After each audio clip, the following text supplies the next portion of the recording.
Trying to do everything yourself might feel noble, but it's probably costing you more than you even realize. Time, energy, revenue growth, it all suffers when you're trying to do it all instead of just being CEO. And so today we're going to dive into what are the real costs of DIY and what it takes to finally let go. Welcome to the Hobby to Profitability podcast. We're all about figuring out what it really takes to build a successful and thriving business. I'm Jacqueline Green, marketing nerd, AI consultant, and entrepreneur who's been through it all. My goal is to help you get the strategies, the tools, and the mindset shift you need to grow your business without the stress and confusion. Every week, we'll dive into real, unfiltered side of entrepreneurship, the mindset shifts, the strategic moves, and the unexpected lessons that come with building a business. We'll talk about what actually works and what doesn't, how to navigate those changes and challenges that you face, and how to create a business that really fits into your life. If you're ready to turn your passion into profit without the overwhelm, you're in the right place. So hey there, welcome back to Hobby to Profitability. I'm Jacqueline Green, your host. In today's episode, we are going to talk about something that might feel a little uncomfortable and it might resonate with several of you. But I promise it's a necessary discussion that we need to have. And I can tell you this with so much certainty because I have been there. But we're talking about the hidden cost of doing it all yourself as a business owner. Because here's the truth. When you first start out in your business, when I first started out, I thought I had to know everything, that I had to do everything to serve my clients, that if I didn't know it, somehow there was something wrong, that I wasn't good enough or wasn't worthy enough of the business. Instead of hiring experts to do it, I would spend hours, sometimes days, weeks, trying to learn how to do something. And I give you a prime example of this. When I first went on my own, I had been working for large corporations. And so if I had a tech issue, I simply would call up the tech team and be like, hey, can I have this fixed? And sure enough, it'd be fixed. When you're working on your own, all of a sudden you don't have a help desk. You don't have a team that works primarily on the website and the technology behind that. You don't have those resources. So you logically think, well, I have to do that myself. Even though you have no knowledge of it or background in it, you try to teach yourself these things, and it can be really frustrating and very time consuming. But as your business grows, you continue to kind of have that mindset of, oh, well, I'll just figure it out. It's quicker if I figure it out. And even when I started hiring, I found myself micromanaging. I hate that term. I hate micromanaging, but I was holding on to tasks way longer than I needed to. And it wasn't because I didn't trust, my team. I had hired someone full time. She was very capable. She was very willing to learn. I had systems and processes in place. It was more about me than it was about her. Does that sound familiar to any of you? Well, if you felt this way and handing off something just is that feeling of you're losing control, no one else can do it the way you can do it, it's just quicker. It's just quicker for you to do it yourself. I'm telling you, you're not alone. And that's what today's episode is all about. So if you've ever felt like handing something off means losing control, or no one else can do it as well as you, or the feeling of, well, I'll just do it because it's quicker for me just to go ahead and do it and get it done, you're not alone in those feelings. But that mindset might very well be holding you back from real growth and from growing your revenue from 0 to $1 million. And that's what we're talking about here. We're going to break it down into 3 different parts in this particular episode. We're going to talk about 1, why so many entrepreneurs fall in that DIY trap. The second thing we're going to cover are the real costs. What are the financial, emotional, and strategic costs that are associated with doing it all yourself? And the final thing is we're going to go step by step and give you a roadmap to help you to know what to delegate, what you need to keep, and how to shift it from doing it all yourself to really relying on either the team that you've built or outsourcing it to freelancers or other people that you can trust. Now, a quick reminder before I go further and before we get started, please hit subscribe if you haven't already so that you don't miss out on any episodes. All right, so let's jump in. Let's start with the emotional truth. Most of us don't do it all because we want to. We do it all because we're afraid. So let me repeat that. We don't do it all because we want to. We do it because we're afraid. And there's that fear within every business owner when you first get started that you're going to waste money, or you're going to lose control, or somebody's going to represent your brand in a way that you do not necessarily believe in. Often we think, why pay someone when, it won't take me very long. I'll just figure this out. Or we fear that losing control. We think, well, what if they don't do it right? Or what about if they say something wrong? Or what about if they make people mad? Now, I've lived in all of this for a long time. I've been an entrepreneur since 2011, and I have been there. I would stay up late at night trying to, work out the technical aspects behind my website. When I first started out in marketing on my own as a consultant, I did a WordPress website. I knew no HTML. I learned it. I really did not know anything about the technical aspects. And if you're not familiar with WordPress, that yes, it does allow you to upload content fairly easy when it's set up, but I did it from scratch and I didn't know what I didn't know. And so I would stay up late at night stressing about it, and then the site wouldn't do what I wanted it to do. It was just, it took me a long time in that state before I realized that if I just paid a little bit more money, I could move it over to Kajabi. And yeah, I didn't have all of the different customizations, but for what I needed it could do what I needed it to do. And yes, it was more expensive, but in the end, I was really glad that I eventually gave up on the WordPress website and moved into something that was more manageable for my business. Now, I've also been in that place where you're afraid to trust someone else. I've hired people that didn't work out. I've hired people that did things that were not up to what I felt like my brand was. I've also hired people that have essentially ripped me off. Some of this is part of doing business, but it makes you feel like you're either not making wise decisions or it makes you feel like you can't trust yourself. This all goes into the fear. And the hard truth about it is that when we worry so much about perfectionism and control, that's actually killing our growth. And so when we want everything to be perfect or we want to control everything, your business it has its own energy and it cannot grow. It's going to be stifling. You're stifling itself. But even worse, you're stifling your own growth when you're trying to control everything.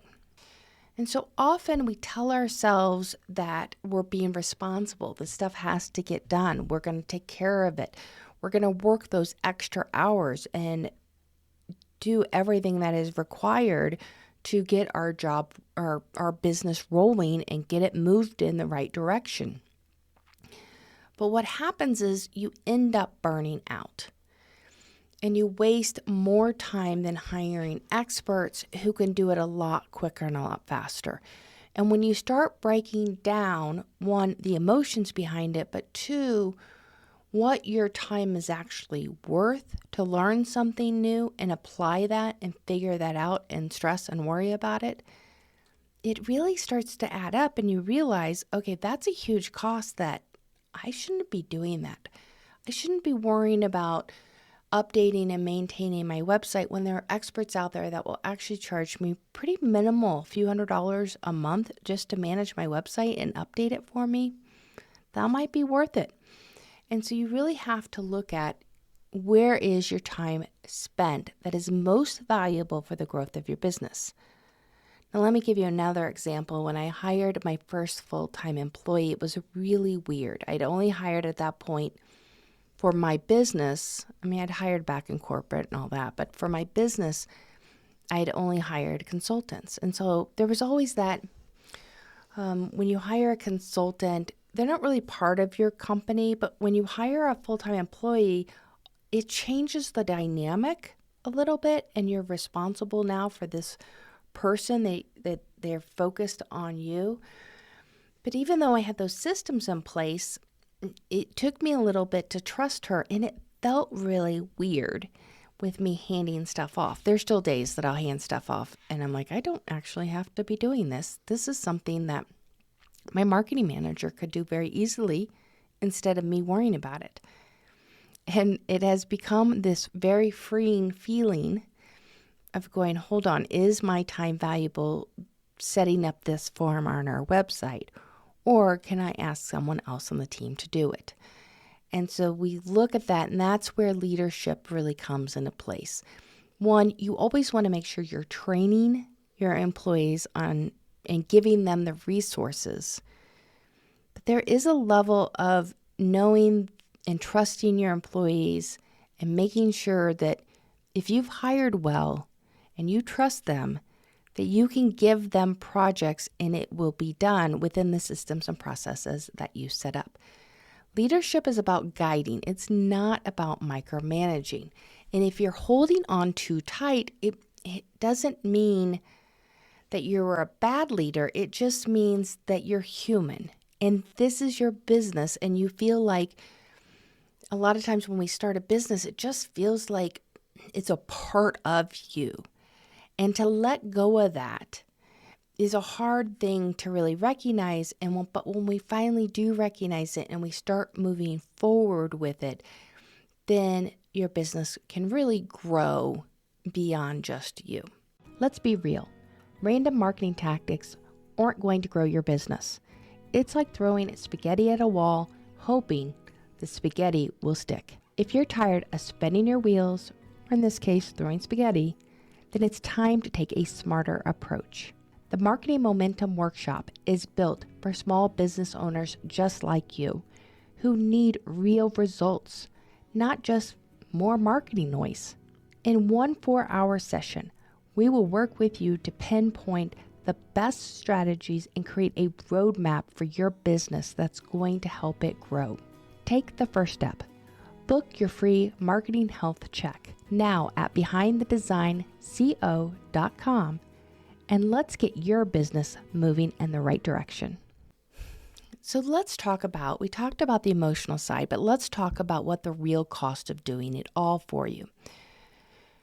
What is it costing you? The first thing we talked about was time. Time is a commodity in business. Your time is the most valuable thing that you have to offer. And you have a limited number of hours that you can spend on whatever within your business, realistically. And yes, you're going to hear, I know there are tons of people out there, oh, you should be get started at 5 a.m. and you should work till midnight until you blah, blah, blah, blah, whatever. I want to just scream with those people, because if you have kids, if you have a life, if you have family, you don't want to be spending 12, 14 hours a day working in your business. You went into business so that you wouldn't have to work long extra hours. Now, does it require extra hours, long hours? Yes. But if you are smart with your time, you don't necessarily have to work more hours. You just have to spend the hours you have more wisely. That's what I'm trying to say. So if you look at it and say, okay, I don't really know how to do this, or I need to Let's just say I need a new landing page and I want to set up a series of emails. Now, how did I do this last time? And how am I going to do it this time? And what's that process going to be? This is where processes come into play. But once you kind of, as a CEO, say, this is what I want to accomplish, this is what I'm giving out, this is the information I want to collect in a short brief, that can be handed over to someone else to do all the design work and updating and putting the right SEO words and adding the right form. And so your time is a lot more valuable working with your clients, going out and networking and finding more business, doing the things that are revenue generating that are going to help grow the business. I once heard a woman that owns a multi-million-dollar business, and basically what she says is there's 3 things in a business that you want to focus on as CEO, or anybody within the business really. Is it revenue generating? Is it something that's moving the business forward long term? So sometimes we have investments within our business that aren't necessarily going to generate revenue today, but it will 6 months from now. You're developing a course, maybe you're developing a product. There's certain tasks that have to be done to launch something down the road. So is it something that's moving the business forward and growing the business long term? And the third one is, are you helping your clients?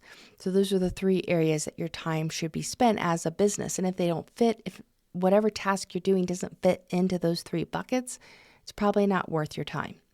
Now, the next thing that you're losing out on is energy. Doing it all drains you. You feel guilty. You end up feeling exhausted. You're frustrated with yourself. I cannot tell you how many times I have finally sat down at the end of the evening after working one of those 12-hour days and just felt like I did absolutely nothing, even though I just worked a very long day, because I wasn't using my creative energy right. I wasn't using my talents in the way that I needed to be. I was too busy focused on some things that I could turn over to someone else who is a lot faster at it, a lot quicker, and that could get it done at much better than I can do it myself. And so understanding that directly affects my energy and where my energy comes from, I need to be, as CEO, working on innovation. How do I lead this team? How do I show up fully for my clients and my team? What am I doing to grow the business? Not on the tiny little tasks. Now, that's easy to say when you have a team, but you can build your team around you. You can get freelancers and contractors that you can trust. Vetting, of course, you must vet. You must test them. But you can actually do this. It doesn't require, you don't have to touch everything. Next thing is your lost revenue. Maybe you're not launching something because you're having the tech part of it isn't ready. Or maybe you're underpricing because you've had to rework the offer over and over. Or you're missing out on leads because your website hasn't been updated in months. Or you're missing out on even posting on social even though you know you're supposed to. Hiring somebody to help you with those tasks that you're not getting to or that are important to your business that you just don't have the time for, that's lost revenue. And that really hurts when you think about it. Remember, time, energy, money. Time is money. Energy is money. Everything around your business is about growing your business. And then there's missed growth opportunities. When we're so focused on administrative tasks, we miss out on the big picture.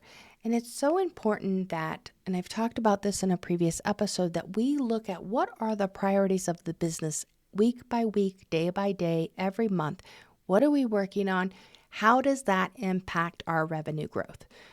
Everything that I do, I think of it, is this a revenue growth or is it not? If it's not, we need to scrap it.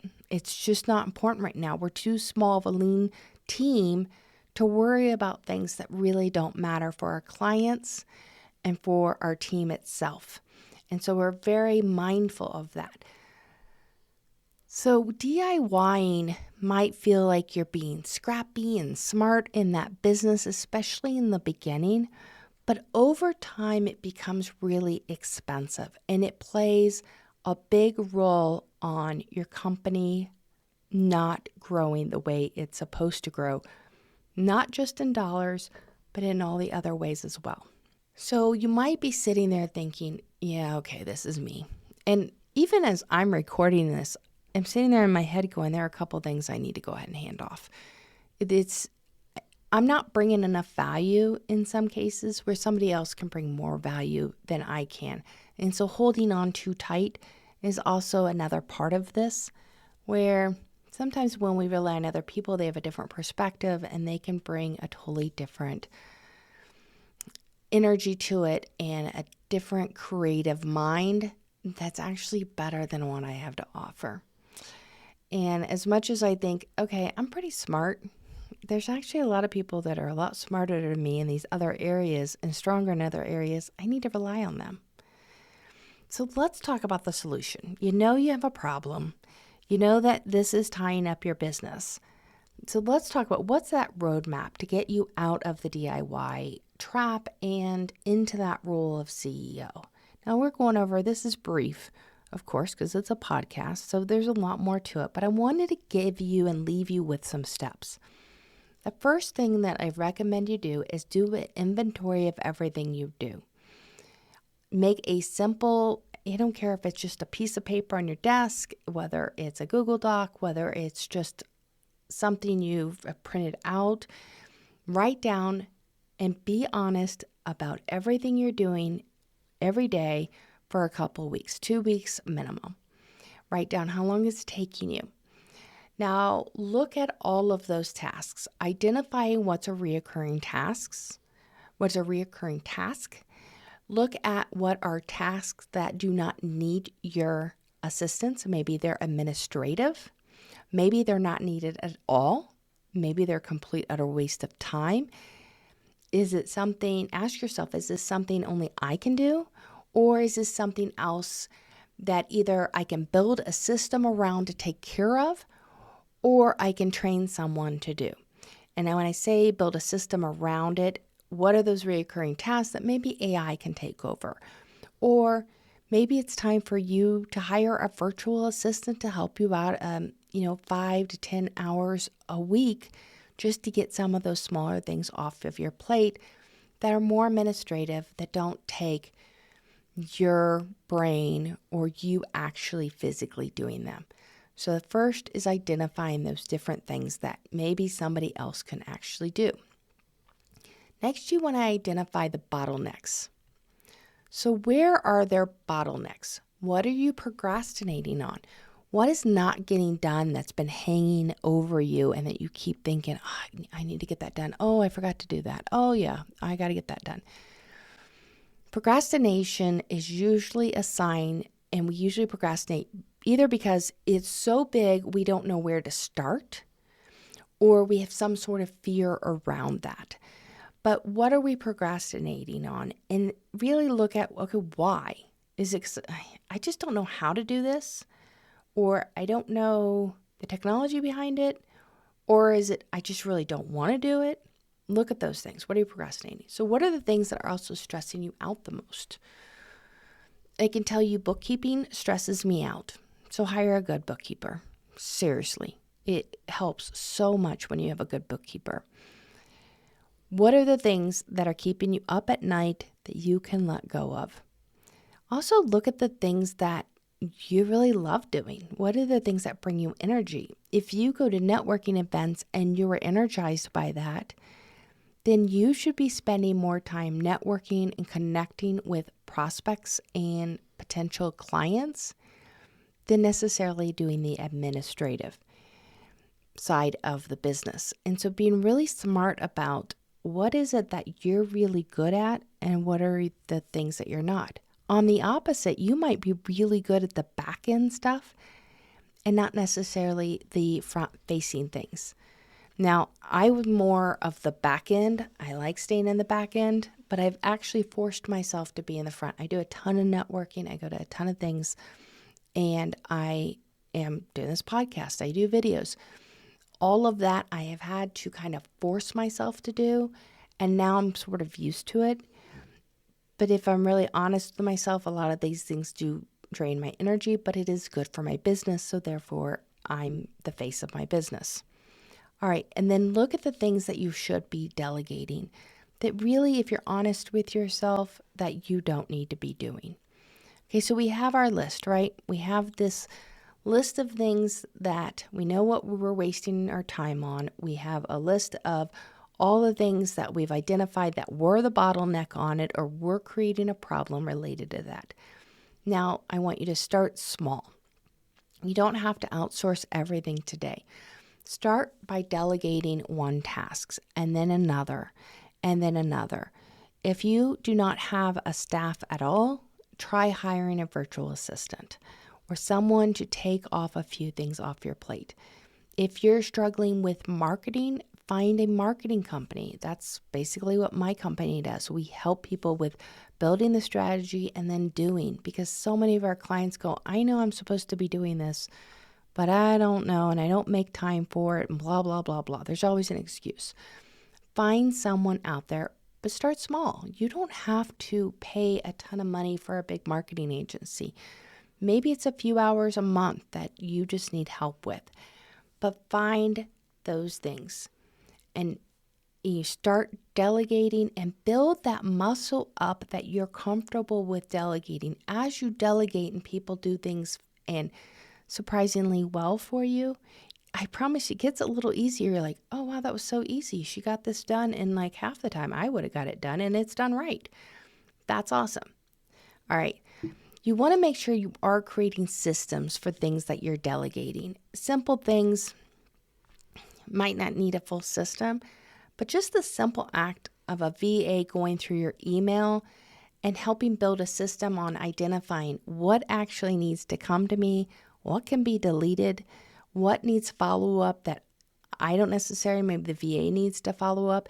Just think about how the more systems you put in place, the more that the people you're delegating to are going to be successful, and it's going to be done the way you're expecting it to be done. Okay, and then next you're going to reframe as you move through this process what leadership really looks like. Leadership is not doing it all. Business ownership is not doing it all. It means you need to be focusing as CEO on your vision, on your growth, on creating a business that can run without you in every detail. That's how you get to $1 million plus. You don't touch every single little thing. And if you look at anybody's business that are over that $1 million plus mark, I would even say over the 500,000, even lower mark, it's because they have a team. It's honestly because they've hired people in the right positions. Doesn't mean it has to be a large team, but that's the truth of the matter. They've hired people to help them. And not necessarily full-time. It could be just, I'm going to outsource my website here. I'm going to do this here. I'm going to do that there. But they hire people to help them because it's just not possible as business owners to do it all. And you're going to burn yourself out. So remember this, though. You didn't start this business to be stuck in all these tasks, to be exhausted, to be up stressing about everything. You wanted to build something that was bigger than you. And so you got to make that bridge to the next level by letting go. So here's your invitation. I want you to take your to-do list this week and ask yourself, what am I doing that someone else could do 80% as well, if not better? Because if somebody else can do that task at 80% or better, it's worth taking off your plate. It really is. And if you want to help with creating that clear roadmap, marketing strategy, and where you're going and how you're going to get there, make sure you book a free marketing assessment call with me, and we'll talk about the Marketing Momentum Workshop, which is a custom program. We work one-on-one and build out your strategy and roadmap to really help you identify where you're going as a business. You can find more information about that on our website, and I will also put it down in the description, and that's behindthedesign.co.com.